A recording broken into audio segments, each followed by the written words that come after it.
ఆచి chicken masala. రాజద్రోహం case పెట్టిన ప్రశ్న రావణ్ విషయంపై దర్యాప్తు ముమ్మరంగా సాగుతోంది. ఈ కేసులో ప్రశ్న ఛానల్ సీఈఓ కమ్ యాంకర్ కనుక వైసీపీ నేత ఇంద్రసేన నాయుడిని పోలీసులు మరోసారి విచారిస్తున్నారు. 2 రోజుల క్రితం ఇద్దరిని గన్నవరం డీఎస్పీ కార్యాలయంలో విచారించారు. కాగా ఇవాళ కొన్ని అనివార్య కారణాల వల్ల ఇద్దరిని పెనమలూరు పోలీస్ స్టేషన్ కు పిలిచి విచారిస్తున్నారు.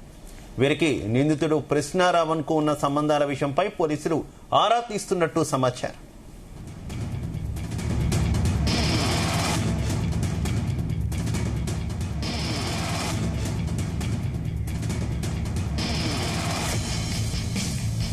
రైట్, ఇక ప్రశ్న రావణ్ కేసులో మరోసారి ఆ ఛానల్ సీఈఓ అలాగే కో యాంకర్ అయినటువంటి గమన ఇంద్రసేన నాయుడును కూడా మరోసారి పోలీసులు విచారణకు పిలిచారు. ఈ నేపథ్యంలో వారు ఈ రోజు విచారణకు హాజరయ్యేటటువంటి అవకాశం కూడా కనిపిస్తుంది. అంతిమంగా చూసుకుంటే వీరిద్దరికీ కూడా కొంత పోలీసుల నుంచి ఉచ్చు బిగుస్తున్నట్టుగా తెలుస్తుంది. ముఖ్యంగా అసలు ప్రశ్న రావణ్ ఏ రకంగా పరిచయం తదితర అంశాలకు సంబంధించి వారి నుంచి పోలీసులు అయితే వివరాలు సేకరిస్తున్నట్టు తెలుస్తుంది. ఇదే అంశానికి సంబంధించి మరింత సమాచారం మా కరెస్పాండెంట్ నాగేశ్వరరావు అందిస్తారు. నాగేశ్వరరావు. ఆంధ్రప్రదేశ్ లో సంచలనంగా అందించిన జోసెఫ్ అలియాస్ రావణ్ కేసుకు సంబంధించి ఆ మరింత ఉచ్చు బిగించేందుకు పోలీసులు సిద్ధపడినట్టు కూడా అర్థమవుతుంది. మరింత ఉచ్చు జోసెఫ్ అలియాస్ రావణ్ కి ఆ బిగుస్తుందని కూడా అర్థమవుతున్న పరిస్థితి. ముఖ్యంగా ఆ ప్రశ్న జోసెఫ్ అలియాస్ రావణ్ కేసులో యూట్యూబ్ ఛానల్ సీఈఓ అయిన ఆ ప్రశ్న యూట్యూబ్ ఛానల్ సీఈఓ అయిన గమన జులై 17న విచారణకు రావాలంటూ కూడా 3 రోజుల క్రితం పోలీసులు ఆమెకి నోటీసులు అందించిన పరిస్థితి అయితే ఉంది. అయితే ఈ నోటీస్ అందుకున్న గమన నేడు గన్నవరం డిఎస్పీ కార్యాలయానికి చేరుకున్న ఆ సమయంలో గుడివాడలో రాష్ట్ర ముఖ్యమంత్రి చంద్రబాబు నాయుడు పర్యటన నేపథ్యంలో గన్నవరం పోలీసులు మొత్తం కూడా గుడివాడ వెళ్లిన పరిస్థితి ఉంది ఆ చంద్రబాబు నాయుడు పర్యటన నిమిత్తం. అయితే ఈ నేపథ్యంలోనే ఈ యొక్క విచారణను పెనమలూరు పోలీస్ స్టేషన్ కు తరలించారు. పెనమలూరు పోలీస్ స్టేషన్ తరలించడంతో అక్కడ ఆ గమన అలాగే మరొక వ్యక్తి ఇద్దరు కూడా ఈ యొక్క విచారణకి హాజరైన పరిస్థితి అయితే ఉంది. ముఖ్యంగా ఆ గమనాన్ని ఆ ఛానల్ ఆర్థిక లావాదేవీల గురించి, నిధుల మూలాల గురించి, వివాదాస్పద వీడియోలు వెనుకున్న వ్యక్తుల గురించి, కొంతమంది వ్యక్తుల పాత్రపై గురించి అధికారులు అయితే ఆమె దగ్గర నుంచి వివరాలు సేకరిస్తున్న పరిస్థితి అయితే ఉంది.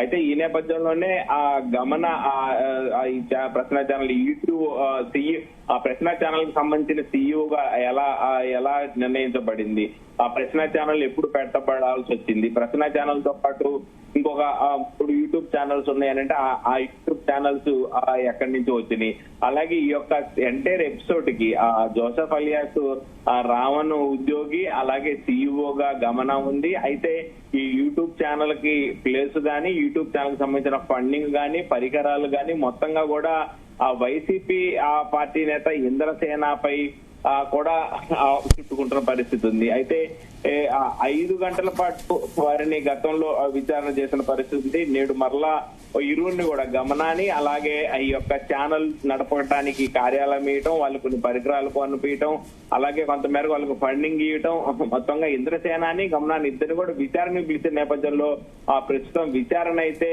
కొనసాగుతున్న ఆ పరిస్థితి అయితే ఉంది. ముఖ్యంగా చంద్రబాబు పవన్ కళ్యాణ్లపై అనుచిత వ్యాఖ్యలు చేయటం, హిందూ దేవుళ్ళని కించపరచటం, తర్వాత యువతను ఉగ్రవాదం వైపు మళ్లించడం, ఇలాగా అనేక ఆరోపణలు ఎదుర్కొంటున్న బత్తలపూరి జోసెఫ్ అలియాస్ ప్రశ్న రావణ్ కేసులో పోలీసులు దర్యాప్తు అయితే మరింత ముమ్మరం చేసుకుంటూ ముందుకు వెళ్తున్న పరిస్థితి అయితే ఉంది. ముఖ్యంగా భవన యజమాని వైసీపీ నేత ఇంద్రసేన, ప్రశ్న ఛానల్ సీఈఓ గమన ఇరువురిని కూడా పలు ప్రశ్నలపై ఇరువురిని ప్రశ్నిస్తున్న పరిస్థితి అయితే ఉంది. గతంలో కొన్ని ప్రశ్నలకి సమాధానం ఇచ్చారు, కొన్ని ప్రశ్నలకి మౌనం దాలుస్తా ముందుకెళ్తామన్నారు, మరికొన్ని ప్రశ్నలకి ఏమో తెలియదంటూ సమాధానం ఇచ్చిన పరిస్థితి అయితే ఉంది.